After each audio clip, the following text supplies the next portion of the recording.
আসসালামু আলাইকুম। শুরু করতে যাচ্ছি আমৃত্যু ভালোবাসি তোকে। লেখনীতে ফারজানা মনি। সিজন ৩ পর্ব ৮৪। জামাইয়ের কাছ থেকে সালামি পাওয়ার জন্য আগে সালাম করতে হয়।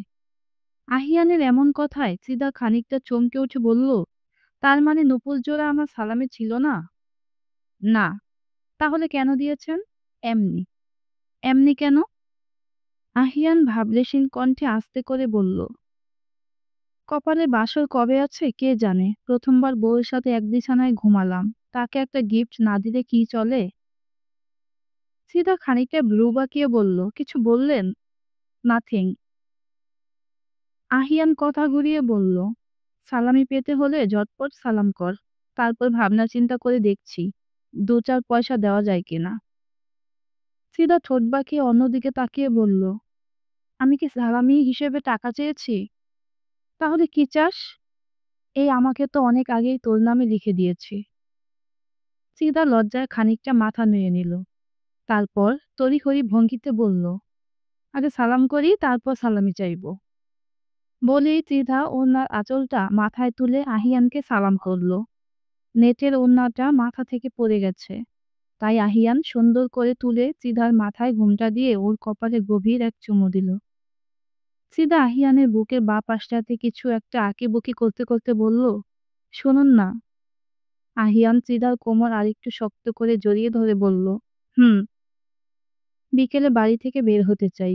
মানে চলুন না আশেপাশের কোথাও ঘুরতে যাই। আহিয়ান খানিকক্ষণ চুপ করে থেকে বলল, সালামি হিসাবে বাহিরে ঘুরতে যেতে চাস? হুম। তাহলে আমি যে তোর জন্য সালামি রেখেছি সেটার কি হবে? কি সালামি রেখেছেন? তুই যেহেতু নিতে ইচ্ছুক না, তাহলে বলে লাভ কি? নিব। তাহলে বাহিরে বের হওয়া ক্যান্সেল। এই না না, আমার দুইটাই চাই। আহিয়ান এবার মুচকি হেসে যে বলল, সালামির পরিবর্তে সালামি, কিন্তু বাহিরে ঘুরতে যাওয়ার পরিবর্তে আমাকে কি দিবি? সীতা নিজে থেকে আহিয়ানকে সরাতে চাইল, কিন্তু আহিয়ান ছাড়ল না। কিছুক্ষণ চেষ্টা করার পর ব্যর্থ হয়ে সীতা বলল, আমার কাছে কিছু নেই, ঘুরতে যাওয়ার পরিবর্তে কি দিব আপনাকে? আহিয়ান নিজের হাত দুটোকে তিধার মাথার উপর দিয়ে মালার মতো করে দুই কাঁধের উপর রেখে হালকা ঝুঁকে বলল, আমার একটা শর্ত আছে। যদি তুই মানিস, তাহলে আজকে সারাদিনটা তোর। আমার সাধ্যের মধ্যে যা বলবি তাই দিব। মেয়েটা খানিকটা ভয় পেয়েছে বোধহয়। মুখ কাচুমাচু করে বলল, কি শর্ত? আহিয়ান সিদ্ধার চোখের সামনে আসা বেবি হেয়ারগুলোকে কানের পেছনে গুজে দিয়ে বলল, আগামীকাল যতক্ষণ এহসানের পরিবার খানবাড়িতে থাকবে ততক্ষণ তুই নিচে যাবি না। আর সবাই যেমন তেমন এহসানের সামনে তো ভুলেও যাবি না। এখন কিভাবে কি করবি আই ডোন্ট নো, বাট এহসান যেন এ বাড়িতে এসেও তোর দেখা না পায়। আগামীকালের বিষয়টা তুই সামলে নে। বেশি দিন লুকোচুরি করতে হবে না। আমি নিজেকে গোছানোর আপ্রাণ চেষ্টা করছি। সিধা এক দৃষ্টিতে তাকিয়ে রইল আহিয়ান ভাইয়ের দিকে। ওনার প্রথম কথাগুলো বুঝলেও শেষ কথাগুলো যেন মাথার উপর দিয়ে গেছে। তবে এটুকু ভালোই বুঝেছে, আগামীকাল রুমের বাহিরে না বের হওয়ার জন্য তাকে নিষেধাজ্ঞা জারি করা হয়েছে। সিদা মৃদু হেসে মাথা নাড়িয়ে বলল, ঠিক আছে, ওনারা আসলে আমি দেখা করব না। আহিয়ান মৃদু হেসে মেয়েটার মেহেদি রাঙানো হাতে একটা চুমু দিল। তারপর কিছু মনে পড়ার ভঙ্গিতে বলল, ১ মিনিট অপেক্ষা কর, আমি আসছি। বলেই আহিয়ান গিয়ে কাবার্ড খুলল। সিদা খেয়াল করে দেখতে চাইল আহিয়ান ভাই কি করে। তখনই সুন্দর একটা বুকেট নিয়ে হাজির হলো সে।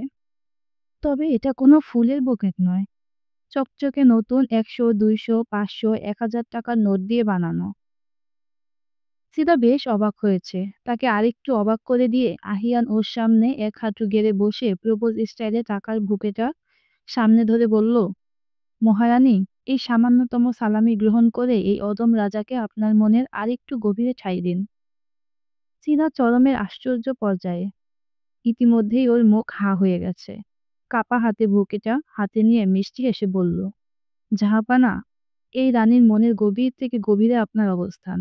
আপনাকে সেখান থেকে প্রস্থান করার ক্ষমতা রানীর নিজেরও নেই। ওর কথা শুনে আহিয়ান মুচকি হাসল, সেটা দেখে চিরাও হাসল। চিরা আচমকা তাড়াহুড়া দেখিয়ে বলল, আমাকে এখন যেতে হবে, অনেকক্ষণ ধরে আপনার রুমে এসেছি। কেউ এসে খুঁজে না পেলে প্রবলেম হবে। হুম। যা। আহিয়ানের পারমিশন পেয়ে তিদা পা বাড়ালো দরজার দিকে। তখনই শুনল আহিয়ানের কণ্ঠ। শোন। তিদা পেছনে তাকিয়ে বলল, কি? বিকেলে রেডি হয়ে থাকবি, বের হব। আহিয়া ও আদিবাকেও বলবি সাথে যেতে। পিচ্ছি মেয়েটা অনেকদিন ধরে আবদার করছে সাথে বের হওয়ার। তোকে নিয়ে আরেকদিন একা বের হব। আজকে সবাই মিলে যাব, ঠিক আছে? সীতা অনেক খুশি হয়েছে, তা তার কাজকর্মেই বোঝা যাচ্ছে। কারণ আহিয়ানের কথাগুলো শোনার পরই সীতা খুশিতে ছুটে এসে আহিয়ানের গালে একটা চুমু দিয়ে বাহিরের দিকে দৌড় দিয়েছে। আহিয়ান ত্রিধার এমন কাজে হঠাৎ বোকা বনে গেল। মেয়েটা এই প্রথম এমন দুঃসাহসিক কাজ করেছে। ভেবেই আহিয়ান মৃদু হেসে বলল, পাগলি বউ আমার। রিহান, আপনি কেন বুঝতে চাইছেন না? আমার বাড়ি থেকে বের হওয়া সম্ভব না। আহিয়ার কথায় রিহান অসন্তুষ্টি প্রকাশ করে বলল, প্লিজ আহিয়া পাখি, এভাবে বলে আমার মন ভেঙো না। কিছু একটা বলে বের হও না প্লিজ। তুমি চাইলে আমি আহিয়ানের সাথে কথা বলছি। এই না না, ভাইয়াকে কিছু বলার দরকার নেই। আপনার আমার সম্পর্কের কথা ভাইয়া জানে ভাবলেই আমার ভীষণ লজ্জা লাগে। উফ, তোমাকে নিয়ে আর পারি না। আজকের দিনটা যাক, আগামীকালকে আব্বুর সাথে তোমার বিষয় নিয়ে আলোচনা করব। তারপর ২-১ দিনের মধ্যেই বিয়ের প্রস্তাব নিয়ে পাঠাবো তোমাদের বাড়িতে। বিয়ের কথা কানে আসতেই লজ্জায় আহিয়ার কান কেমন হাঁসফাঁস করছে। মেয়েটা কথা ঘুরাতে বলল, আগামীকাল এহসানের ফ্যামিলি আমাদের বাড়িতে বেড়াতে আসছে। রিহান একটু অবাক কণ্ঠে বলল, কি? কেন? তোমাদের বাড়ির নিয়ম কানুন আমি কিছুই বুঝতে পারছি না। তুমি বাড়ির বড় মেয়ে, এখনো তোমার বিয়ের খবর নেই, এর মাঝে ওনারা থিথার বিয়ে নিয়ে টানাটানি করছে। আহিয়া রিহানকে থামিয়ে দিয়ে বলল, আপনি কিছু জানেন না রিহান। গত ২ বছরে এহসান ওদের ফ্যামিলির সাথে আমাদের ফ্যামিলির সম্পর্কটাকে অনেক ধীর করে ফেলেছে। এই ছেলেটা প্রচুর চালাক। সিদার সাথে যোগাযোগ কম করেছে, কিন্তু এই বাড়ির পুরুষদের সাথে খুব ভালো সম্পর্ক রেখেছে বাড়ির বাহিরে সবসময়, যার ফলে সকলের মুখেই এহসানের নাম। ধীরে ধীরে পাপা ও মামার এহসানের সাথে প্রতিশ্রুতির সম্পর্ক তৈরি হয়েছে। পরিস্থিতি বর্তমানে এমন জায়গায়, পাপা ও মামা এহসানের কাছে অনেকটাই ওয়াদাবদ্ধ। এহসানকে তারা আশা দিয়েছে চিরার লেখাপড়া শেষ হলে ওদের বিয়ে হবে। যাই হোক, এখন আপনার কথায় আসি। সেই গভীর সম্পর্কের খাতিরেই এহসানের ফ্যামিলি আমাদের বাড়িতে আগামীকাল বেড়াতে আসছে। এখানে বিয়ে রিলেটেড কোনো ব্যাপার নেই। তাছাড়া শুনলাম এহসানের ফুপি পরিবার সহকারে বাংলাদেশে ঈদ করতে এসেছে। তাই এই সুযোগে তিদাকে ফুপি দেখতে চায়। সব মিলিয়ে তাদের আগামীকালকে আসা। আহিয়ার দীর্ঘ কথা শুনে রিহান বলল, হুম, বুঝলাম এবার কাহিনীটা। রিহান, বলো আরিয়া পাখি। আমি যদি আপনার থেকে আগে কিছু লুকিয়ে থাকি আর এখন সেটা জানাই, তাহলে কি আপনি ক্ষোভ রাগ করবেন? সেটা ঠিক করব বিষয়টি জানার পর।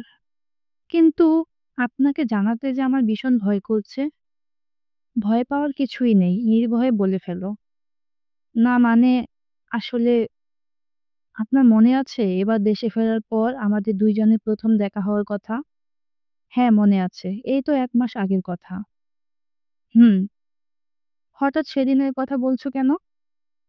সেদিন আপনাকে আমি বলেছিলাম তাড়াতাড়ি বিয়ের কথা। তার পিছনে যথেষ্ট একটা কারণ ছিল। কি কারণ?